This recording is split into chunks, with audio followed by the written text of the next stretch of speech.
রাসূল করিম সাল্লাল্লাহু আলাইহি সাল্লাম তিনি বলেছেন, মৃত্যুর পরে যে কথাগুলো তিনি বলেছেন তার মধ্যে একটা হলো, মৃত্যুর পরে একজন মৃত মানুষের প্রতি 5টা দায়িত্ব শুরু হয়ে যায়। কয়টা দায়িত্ব? 5টি দায়িত্ব। 1 নম্বরে তার গোসলের ব্যবস্থা করা, 2 নম্বরে তার কাফনের ব্যবস্থা করা, 3 নম্বরে তার জানাজার আয়োজন করা দ্রুত, 4 নম্বরে এই জানাজার খাট কবরস্থানে নিয়ে যাওয়ার ব্যবস্থা করা, 5 নম্বরে তাকে দাফন করা। এই 5টা কাজ খুব দ্রুত করতে হবে। রাসূল সাল্লাল্লাহু আলাইহি সাল্লাম বলেছে, মানুষের মৃত্যু হয়ে যাওয়ার পরে খুব দ্রুত তাকে গোসল দাও, জানাজা দাও, দাফন করো, খুব দ্রুত। মা আয়েশা সিদ্দিকা রাদিয়াল্লাহু আনহা তিনি বলছে যে আমার পিতা আবু বকর ইন্তেকাল করেছেন মঙ্গলবার রাতে এবং তাকে দাফন করা হয়েছে মঙ্গলবার রাতেই। অথচ আমি চিন্তা করলাম আবু বকর রাদিয়াল্লাহু আনহু দাফনটা রাতেই হয়ে গেল, তিনি ইন্তেকাল করলেন রাতের বেলা, দাফনও রাতের বেলা, অথচ তিনি ছিলেন রানিং মদিনার খলিফা, আমিরুল মুমিনিন। চাইলে তার দাফনটা মিনিমাম 2 দিন লেট করা যেত। কি বলেন? মক্কা থেকে লোক আসবে, ইয়েমেন থেকে আসবে, হেজাজ থেকে আসবে, জেদ্দা থেকে আসবে, আমিরুল মুমিনিন মারা গিয়েছেন, কিন্তু রাতেই ওনার ইন্তেকাল হলো, রাতেই দাফন করা হলো। রাসূলের নির্দেশ যে তোমরা দেরি করো না। আমরা কি করি? বাপ মারা গেছে, ছেলে হলো দুবাই, আমি আসতেছি, বাবাকে রেখে দাও, ফ্রিজিং করে হিমাগারে রাখে, বরফ দেয়, দেয় কিনা? হাদিসের মধ্যে আসছে একজন সুস্থ মানুষকে কষ্ট দিলে সে যেমন কষ্ট পায়, মৃত ব্যক্তির সঙ্গে যদি এমন কেউ আচরণ করে সেও কষ্ট পায়। তার বলা হচ্ছে যে মৃত ব্যক্তির হাড় ভেঙো না, সে কষ্ট পায়। এরপরে এই যে লাশ কাটাছেঁড়া করে, তারপরে আপনার এই যে আপনি হিমাগারের ফ্রিজ ঢুকায় ফেলে, লম্বা সময় তাকে রেখে দিলেন, কষ্ট পায়। রাসূল সাল্লাল্লাহু আলাইহি সাল্লাম বলেছেন মৃত্যুর পরেই তাকে দ্রুত কবরস্থ করো। এর কারণ হলো লোকটা যদি নেককার হয়, ফরহেজগার হয়, যত দ্রুত কবরস্থ করবা তত দ্রুত সেই কল্যাণের দিকে ধাবিত হবে, জান্নাতের দিকে ঢুকবে। আর যদি লোকটা বদকার হয়, লোকটা যদি পাপী হয়, লোকটা যদি খারাপ মানুষ হয়, তাকেও দ্রুত করো, কেননা যত দ্রুত কবরস্থ করবা তত দ্রুত তোমার কাঁধ থেকে এই বোঝা তুমি হালকা করে ফেললা। পাপী হলো এই বোঝাকে তাড়াতাড়ি হালকা করো, দূর করো। আর যদি নেককার হয়, কবরের মধ্যে সে ভালো একটা অবস্থানে আছে, তাকে দ্রুত পার করে দাও।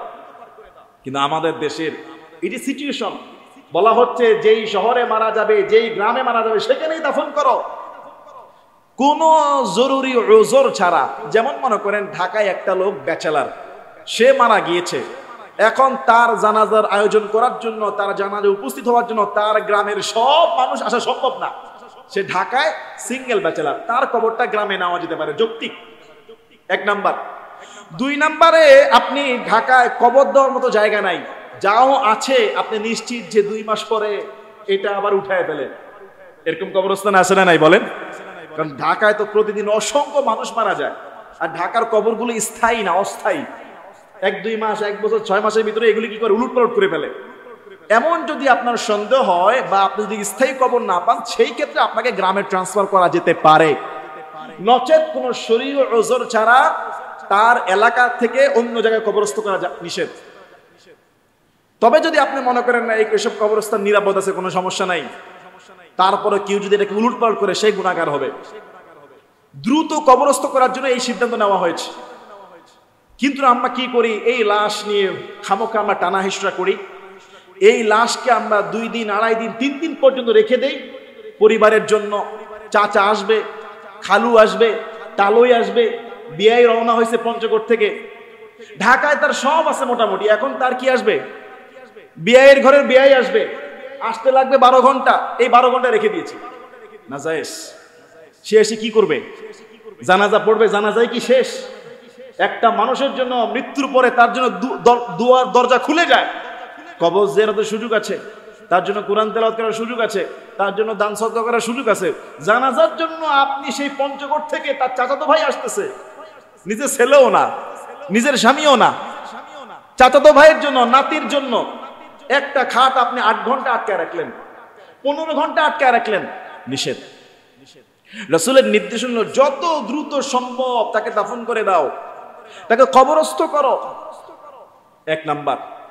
এবং এই ব্যক্তি ইন্তেকালের পরে যদি কেউ উচ্চ স্বরে বিলাপ করে, চিৎকার করে, চেঁচামেচি করে, কান্নাকাটি করে, তার স্ত্রী, তার মেয়ে, তার কন্যা, তাহলে ওই লোকটার জন্য কষ্ট হয়, ওই লোকটার আযাব হবে। সেই লোকটার কবরে আযাব হবে যেই লোকের পরিবার মাতম করবে, যেই লোকের আত্মীয় স্বজন বুক চাপড়াবে, গাল থাপড়াবে, কাপড় ছিঁড়ে ফেলবে। আছে না নাই বলেন না? শহরে কি অবস্থা জানি না, গ্রামগঞ্জে বোঝা যায়। মানুষ মারা গেলে মাইকিং করা লাগে না, মহিলাদের চিৎকারে বোঝা যায় যে 3 বাড়ি পরে কোনো একটা দুর্ঘটনা ঘটেছে। কথা বুঝেন নাই? গ্রামগঞ্জে, আমি তো গ্রামে বড় হয়েছি, দেখেছি 3 বাড়ি পরে এমন একটা চিৎকার পড়ে, মহিলাদের আওয়াজ, 4-5 জন মিলে এমন চিৎকার চেঁচামেচি করে, সুর দিয়ে বাবা বিলাপ করে। রাসূল বলছে লানাত, অভিশাপ যারা সুর দিয়ে বিলাপ করে।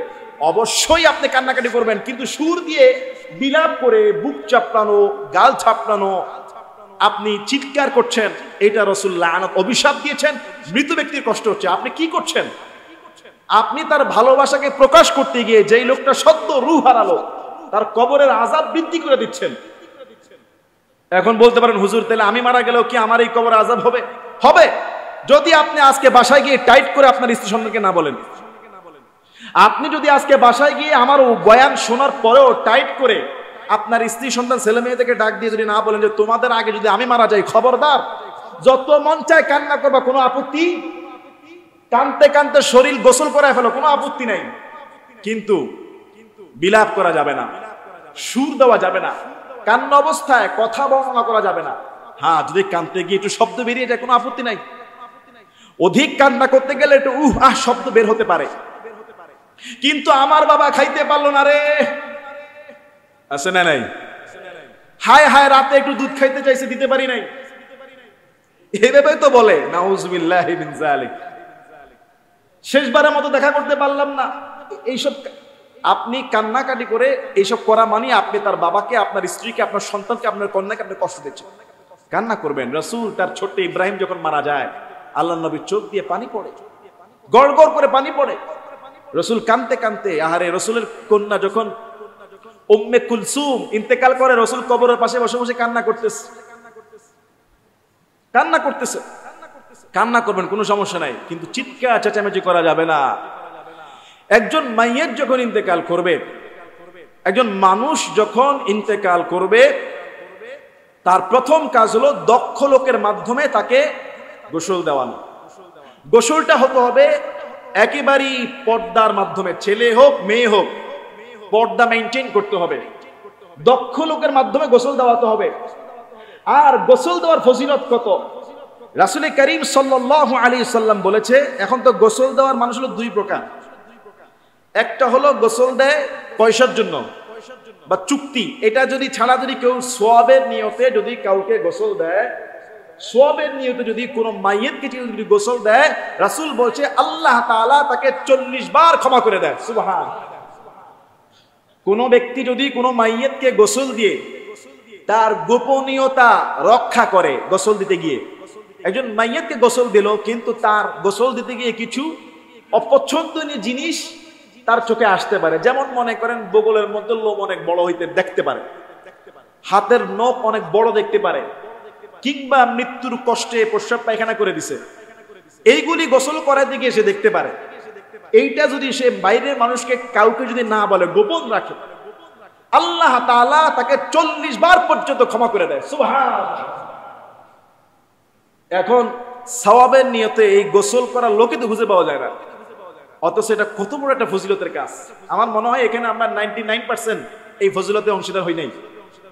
আমি আলহামদুলিল্লাহ 11-12 বছর আগে আমার নানার গোসলের অ্যাসিস্ট্যান্ট ছিলাম। গোসল তো আর একজন দিতে পারে না, তাকে ধোয়াইতে হয়, মোছাইতে হয়, কাপড় পরাইতে হয়। আমার বাবার গোসলের সময় অ্যাসিস্ট্যান্ট ছিলাম, আমার ছেলের গোসলের আঞ্জানের আয়োজনকারী ছিলাম। তো গোসল দেওয়াটা অত্যন্ত ফজিলতের কাজ। এখন বলতেন হুজুর গোসল কিভাবে, এটা জানি না। গোসল হাদিসের মধ্যে আসছে, গরম পানিতে আপনি বরই পাতা দিবেন। বরই পাতাটা অ্যান্টিসেপটিকের কাজ করে, ওই পানিটা একটা মেডিসিনের মতো কাজ করে, লাশটাকে তরতাজা রাখে, দ্রুত পচায় দেয় না। অথবা কর্পূর মিশ্রিত করে একজন মাইয়িতকে একেবারেই পর্দার ভিতরে ঢুকাইয়া তার শরীর থেকে পোশাক খুলে ফেলবেন, লজ্জাস্থানে ঢেকে রাখবেন। 3 বার তাকে পানি দিবেন মাথা থেকে পায়ে পর্যন্ত। প্রথম শুরু করবেন তার ডান দিক থেকে, অজুর যে অঙ্গ প্রত্যঙ্গগুলো আছে, হাতে একটা ভিজা কাপড় রাখবেন। গোসলের পদ্ধতি, এই সোয়াবে শামিল হবেন, প্রয়োজনে অ্যাসিস্ট্যান্ট থাকবেন, সহকারী থাকবেন, আপনি নিজে হাত লাগাবেন এবং তার লজ্জা স্থানের দিকে নজর করবেন না। মাইয়াত ইন্তেকাল করার পরে তার নখ, চুল, মোষ এগুলি কাটার কোনো প্রয়োজন নাই। অনেকে নখ কাটে, বগলের পশম কেটে দেয়, নাভির নিজের পশম কাটে, এগুলির কোনো জরুরত দরকার নাই। গোসল কিভাবে করাতে হয় শিক্ষা নিয়ে নেন, আপনি নিজে এই আমলের সওয়াবের অংশীদার হবেন। পুরুষরা পুরুষদেরকে গোসল দিবে, নারীরা নারীদেরকে গোসল দিবে, ছোট নাবালেগ বাচ্চাদেরকে নারীরাও গোসল দিতে পারবে, স্বামী তার স্ত্রীকে গোসল দিতে পারবে, স্ত্রী তার স্বামীকে গোসল দেওয়াতে পারবে। রাসূল করিম সাল্লাল্লাহু আলাইহি সাল্লাম তার স্ত্রী আয়েশা সিদ্দিকা রাদিয়াল্লাহু আনহাকে ডাক দিয়ে বলে, আয়েশা, তুমি যদি আমার আগে মারা যাও, আমি তোমাকে গোসল করাবো, কাফন পড়াবো, জানাজা পড়াবো, দাফন দিব। সুবহানাল্লাহ। কিন্তু রাসূল আয়েশা রাদিয়াল্লাহু আনহার আগে মারা গিয়েছেন। তিনি তার স্ত্রীকে বলেছিলেন, তুমি আমার আগে মারা গেলে আমি তোমাকে গোসল দিব। আয়েশা রাদিয়াল্লাহু আনহা তিনি বলেছেন, আমার বাবা আবু বকর সিদ্দিক রাদিয়াল্লাহু আনহু তাআলা তার স্ত্রীকে নিজ হাতে গোসল দিয়েছেন। হযরত আলী রাদিয়াল্লাহু তাআলা আনহু তার স্ত্রী কে ছিলেন? ফাতেমা রাদিয়াল্লাহু আনহাকে নিজ হাতে গোসল দিয়েছেন। তার মানে বোঝা যায় স্বামী স্ত্রীকে, স্ত্রী স্বামীকে গোসল দিতে পারবে। আর নচেত পুরুষ পুরুষকে, মহিলা মহিলাদেরকে গোসল দিবে গরম পানিতে, হালকা গরম পানি, চামড়া যেন না পুড়ে যায়। সে মৃত্যুবরণ করলো, জীবিত মানুষকে কষ্ট দিলে যেমন কষ্ট, তার সঙ্গে সেরকম কষ্ট হয়ে যায়। তাকে অজুর স্থানগুলো পরিষ্কার করবেন, মাথা থেকে পায়ের তালু পর্যন্ত পানি ঢালবেন। গুপ্ত স্থানের দিকে নজর না করে যেভাবে পরিষ্কার করা যায় সুগন্ধি সাবান দিয়ে ডলে পরিষ্কার করে নেবেন। গোসল শেষে সাদা সুতির কাপড়, হাদিসের মধ্যে এই কাফনের কাফন নিয়ে বাড়াবাড়ি করতে নিষেধ করা হয়েছে। কাফনের কাফন 10-15 হাজার টাকা হওয়া জরুরি না। যতটুকু তার সতর ঢাকবে, সে পবিত্র হবে, মিডিয়াম রেঞ্জের হওয়া ভালো তৌফিক অনুযায়ী। 3 টুকরা কাপড় তাকে সুন্দরভাবে, এটা সেট করাই থাকে, বিছিয়ে দিবেন গোসলের খাট থেকে, ওখানে বিছাবেন, তারপর এটাকে প্যাকেট করে ফেলবেন এবং তার উপরে সুগন্ধি দিয়ে দিবেন। 3টা বাঁধ দেবেন মাথায়, মাজায়, পায়ে। কাফনের কাফন তৈরি করবেন, এভাবে সুন্দর করে তাকে প্যাকেট করবেন। এই গোসল দেওয়ার পরে তাকে জানাজার জন্য প্রস্তুত করা। আর জানাজাটা রাসূল করিম সাল্লাল্লাহু আলাইহি ওয়াসাল্লাম বেশিরভাগ মসজিদের বাইরে দিতেন, তবে সাহাবা একরামদের জানাজা মসজিদে হয়েছে প্রমাণিত। জানাজার নামাজের জন্য আমরা কি করি? মানুষ মারা গেলে আমরা মাইক নামাই দেই। মানুষ মারা গেলে আমরা মসজিদে মাইকিং করা শুরু করে দেই। হাদিসের মধ্যে আসছে এই মসজিদের মাইকের কি হক জানেন? হাদিসের মধ্যে আসছে রাসূল করিম সাল্লাল্লাহু আলাইহি সাল্লাম বলেন, সাল্লাল্লাহু আলাইহি সাল্লাম তিনি বলেছেন, যদি কেউ মসজিদে হারানো বিজ্ঞপ্তি দেয়, বুখারীর বর্ণনা, সহিহ হাদিসের বর্ণনা, যদি কেউ মসজিদে হারানো বিজ্ঞপ্তি দেয়, আর তুমি যদি এটা শোনো যে মসজিদে বলা হচ্ছে অমুকের অমুক জিনিস হারায় গেছে, তুমি বলবা যে আল্লাহ যেন তাকে এটা না পাওয়ায় দেয়, কেননা মসজিদ এই কাজের জন্য তৈরি করা হয় নাই। এই যে কিছু হইলে এই মসজিদে হারানো বিজ্ঞপ্তি, দেখেন হারানো বিজ্ঞপ্তি নিষেধ করা হয়েছে। স্কলাররা বলছে মসজিদে মৃত্যুর সংবাদটাও বলা যাবে না। অমুক ভাই মারা গিয়েছে রাত 11টায়, রাত 1টা বাজে এলান শুরু হয়ে গেছে মসজিদের মাইক থেকে, হয় কিনা বলেন না? আমি যেখানে থাকি 11 নম্বরে রাত 12টায় মাইকিং হয়। কত বড় বেকুব! রাত 12টায় মাইকিং করতেছে অমুক ভাই মারা গেছে। যারা যেই ফিকি আলেমরা বলছে যে মসজিদের মাইকে এলান করা জায়েজ আছে, তারাও শর্ত লাগিয়েছে, যেহেতু এটা সামাজিক একটা কাজ, যদি বলতেই হয় তবে সঙ্গে জানাজার নামাজের টাইমটা বলে দিবে, তাইলে কোনো রকম জায়েজ করা যাবে। কারণ জানাজার এলান শুধু মানুষের মৃত্যুর সংবাদ নিষেধ, হারানো বিজ্ঞপ্তি নিষেধ। যদি কারো মৃত্যুর সংবাদ বলতেই হয় জানাজার নামাজ সহ বলতে হবে। যারা এটা মত দিচ্ছে যে বলা যাবে, মসজিদের মাইক ওয়াকফ সম্পত্তি, শুধুমাত্র মসজিদ সম্বলিত কাজে এটা ব্যবহৃত হবে, এটা ব্যক্তি কাজে ব্যবহার হবে না, এটা ওয়াকফ। জানাজার টাইম যদি বলতে পারেন তাইলে মৃত্যুর সংবাদটা বলবেন। এক দুইবার সামাজিক কাজে ফিকারা জায়েজ বলেছেন, কিন্তু রাত 11টা বাজে মারা গেছে, 12টায় একবার মৃত্যুর সংবাদ, ফজরে একবার মৃত্যুর সংবাদ, জোহরের সময় জানাজার সংবাদ সহ নিষেধ। জানাজার টাইম ফিক্সড হবে, জানাজার টাইম সহ মৃত্যুর এলান একবার দুইবার দিয়ে দিবে, বাস। কথা বুঝেন নাই মনে হয়। আর আমাদের মসজিদে হয় কি, সারা বাংলাদেশে হয় কি, যেখানে হারানো বিজ্ঞপ্তি বলা নিষেধ, স্কলাররা মত দিছে শুধু মৃত্যুর সংবাদ, এটাও নিষেধ। সেইখানে ইল্লা মাশাআল্লাহ টিকা দিবে কোন জায়গায়, কয় তারিখে, কথা বলে না। ভোটার আইডি কার্ড কবে কখন কোথায়, কথা বলে না। জায়েজ আছে, আজকের পর থেকে শুনেন জায়েজ আছে। আপনি জানেন মিয়া, ভোটার আইডি কার্ডের এইসব কাজের মধ্যে কোটি কোটি টাকা সরকারি বরাদ্দ, কোটি কোটি টাকা সরকারি বরাদ্দ। চাইলে 100 জন প্রতিনিধি নিয়োগ করে ঘরে ঘরে বিজ্ঞপ্তি পাঠিয়ে দিতে পারে, চাইলে টেলিভিশনে বিজ্ঞপ্তি দিতে পারে, চাইলে পেপারের ভিতরে ভিতরে লিফলেট দিতে পারে। মসজিদের মাইকে কেন? আজকের পর থেকে আমি ঘোষণা করলাম, সরকারি বা বেসরকারি যেটা মসজিদ সম্বলিত না, কোন অ্যানাউন্সমেন্ট মসজিদের মাইকে দেওয়া যাবে। শুধু মৃত্যুর সংবাদটা রাখলাম, এইটা দিতে হবে জানাজার টাইম সহ, এতটুকু এহসান করলাম। এটাও স্কলাররা নিষেধ করছে, তবে যারা জায়েজ বলছে তারা পর্যন্ত এতটুকু শর্ত লাগাই দিয়েছে, জানাজার টাইম যদি বলে তাইলে বলা যাইতে পারে। তাইলে আজকের পর থেকে জানাজার টাইম সহ মৃত্যুর এলান হবে, এছাড়া কোনো মৃত্যুর এলান বারবার দেওয়ার দরকার নেই। 1 নাম্বার। 2 নাম্বার, ভোটার তালিকা, টিকা, তারপরে ওই ফায়ার সার্ভিসের আগুন, ওই পানির কল নষ্ট হয়ে গেছে, 2 দিন কারেন্ট থাকবে না, 3 দিন গ্যাস থাকবে না, কি বলেন আপনারা? খবরদার, এটা রাসূলের হাদিসের নিষেধ। এগুলি চলবে না মসজিদে আজকের পর থেকে, আজকের পর থেকে এগুলি চলবে না। অমুক জায়গায় ডাক্তার বসবে, তমুক জায়গায় অপারেশন হবে, এগুলি চলবে না। মসজিদের ভিতরে যদি কারো ঘড়ি পাওয়া যায়, মসজিদের ভিতরে যদি কারো মোবাইল হারিয়ে যায়, তবে মসজিদের ভিতরে মসজিদের এলান হবে, কোনো সমস্যা নাই, এটা মনে রাখবেন। মসজিদের ভিতরে যদি কারো মোবাইল হারায় যায়, মসজিদের ভিতরে যদি কারো টাকা পাওয়া যায়, শুধু এই হারানো বিজ্ঞপ্তি মসজিদের ভিতরে বলা যাবে, মসজিদের ভিতরে রিলেটেড। কিন্তু মসজিদের বাইরের কোনো হারানো বিজ্ঞপ্তি, মসজিদের বাইরের কোনো ফাংশন বলা যাবে। মসজিদের ভিতরে যদি কারো বিবাহ অনুষ্ঠান হয়, তবে মসজিদের ভিতরে সেই বিবাহের এলান করা যেতে পারে, কিন্তু মসজিদের বাইরে অমুক জায়গার ফাংশন বলা যাবে না। এক ভাই বলেছেন যে ওয়াজ মাহফিলের বিষয়টা কেমন হইতে পারে, যেহেতু এটা দ্বীনি হালাকা, ইসলামিক হালাকা, আমরা শুধু ওইটুকু বলে দেই যে অমুক জায়গায় একটা ইসলামিক হালাকা হবে, চাইলে যাইবেন, এতটুকু বলা যায়, যেহেতু দ্বীন সাথে সম্পর্কিত। এছাড়া কোন অবস্থাতে মসজিদের মাইকে ডাকাত আসছে, ডাকাত বলে কিনা বলেন না, ডাকাত আসছে বলা যাবে না, নিষেধ। এই মাইকের মাসালা আজকে শুনে নেন, লম্বা হয়ে গেলে, কিন্তু এটা কঠোরভাবে মানা উচিত। রাসূল কি বলেছে? তুমি শুনলা মসজিদে যে অমুকের জিনিস হারায় গেছে, হারানো বিজ্ঞপ্তির কথা বলা হচ্ছে, তুমি দোয়া করো আল্লাহ যেন তাকে ওইটা না পাওয়ায় দেয়। বুঝেন নাই মনে হয়? এই কথা বলার পরে রাসূল বলছে মসজিদ এই জন্য নির্মিত হয় নাই।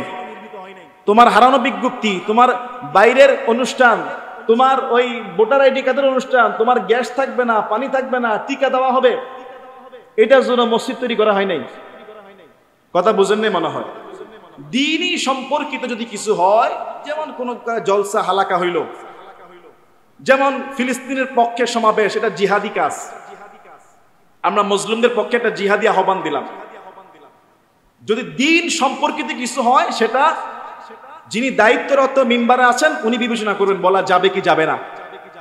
নচেত আগ বাড়ায়া বাইরের কোনো কথা আজকের পর থেকে আর বলা যাবে। এরপরে শোক দিবস, শতবর্ষী অনুষ্ঠান, এসব তো অনেক দূরের বিষয়। খবরদার, আমরা পরিশুদ্ধ হয়ে যাই। একজন মানুষ ইন্তেকাল করলে প্রথমত তাকে আমরা দেরি করব না, জানাজার খাট দ্রুত উপস্থিত করে ফেলবো।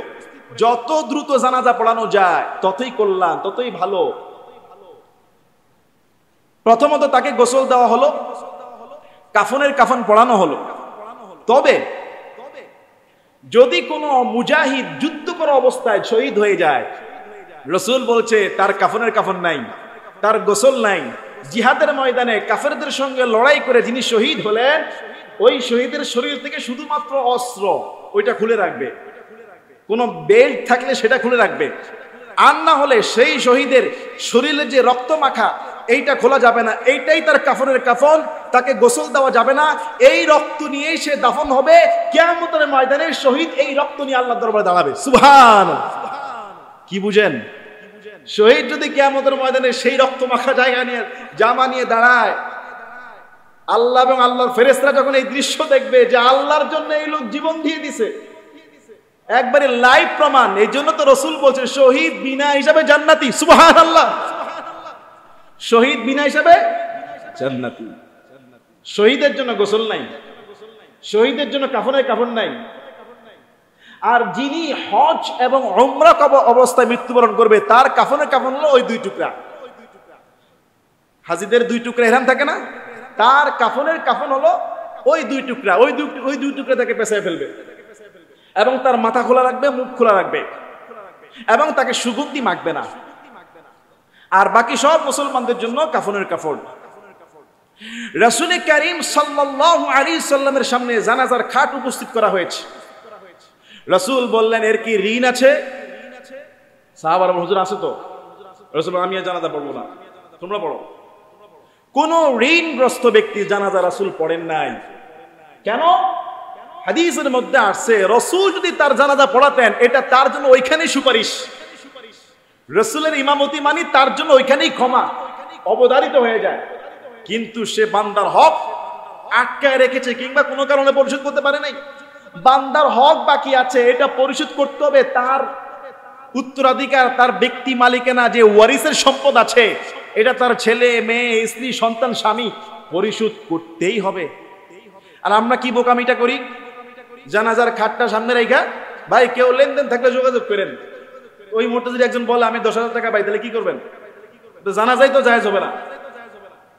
বরং ইন্তেকালের পরেই আপনি লেনদেনওয়ালাদেরকে খুঁজে বের করেন, তাদের কাছ থেকে হয় সময় নেন, না হয় পরিশোধ করেন।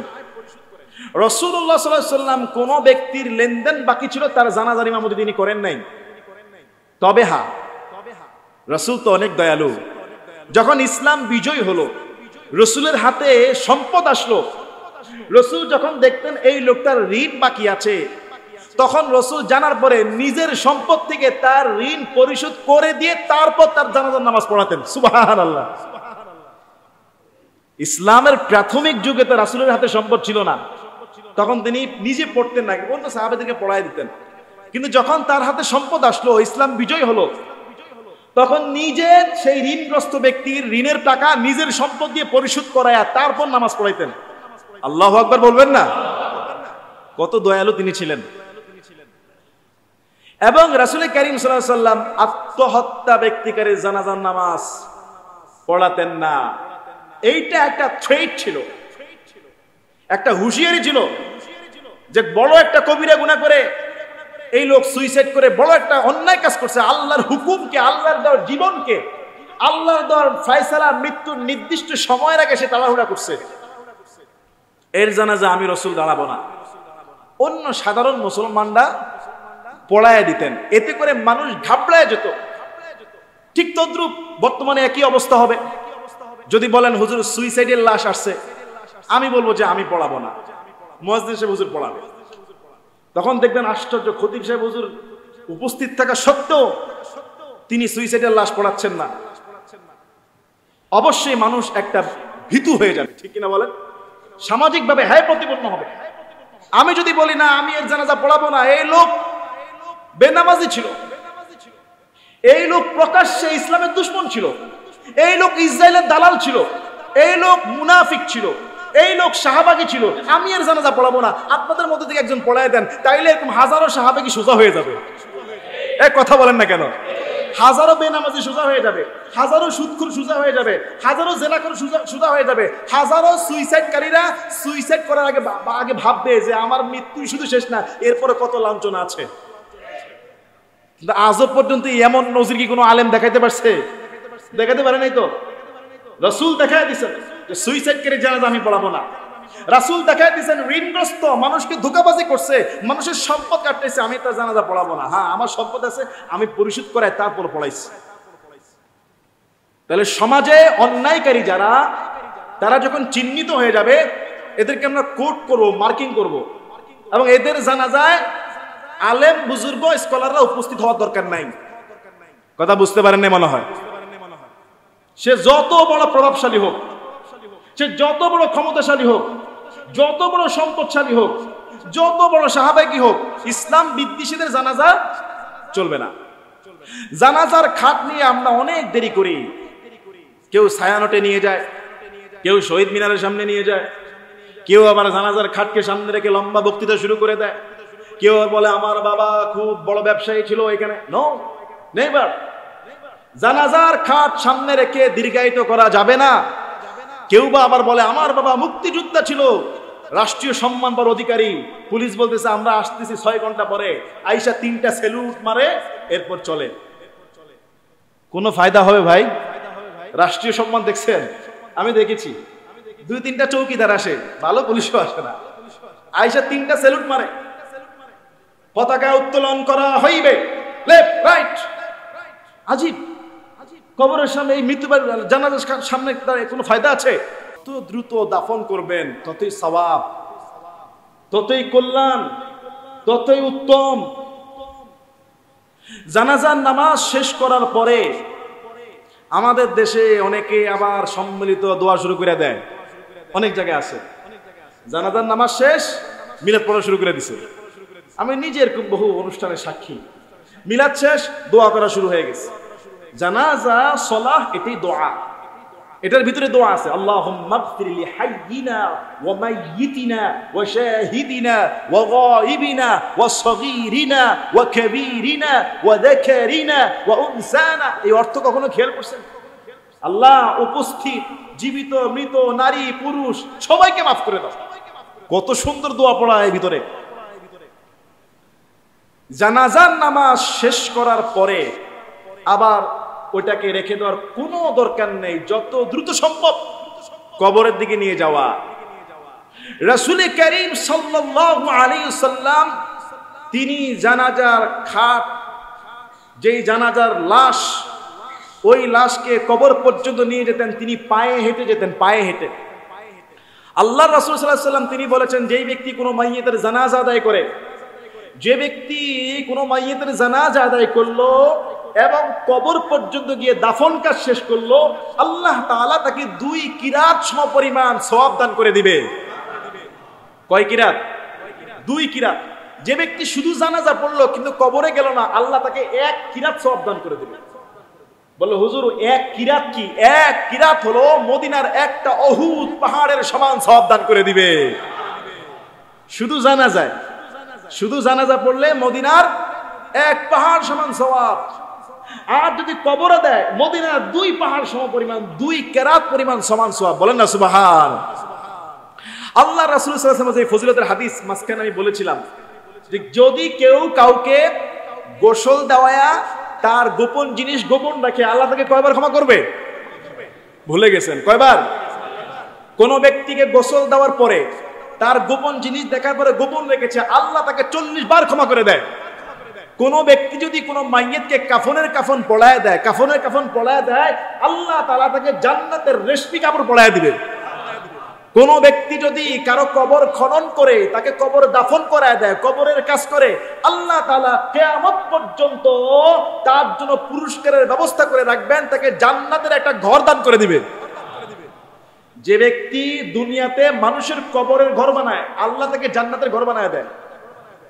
আমি একটা নিউজে দেখলাম, জামালপুরের এক মুরব্বী প্রায় 25 কি 30 বছর ধরে তিনি কারোর মৃত্যুর সংবাদ শুনলেই ঘোড়ায় চড়ে চলে যায়, ঘোড়ায় করে।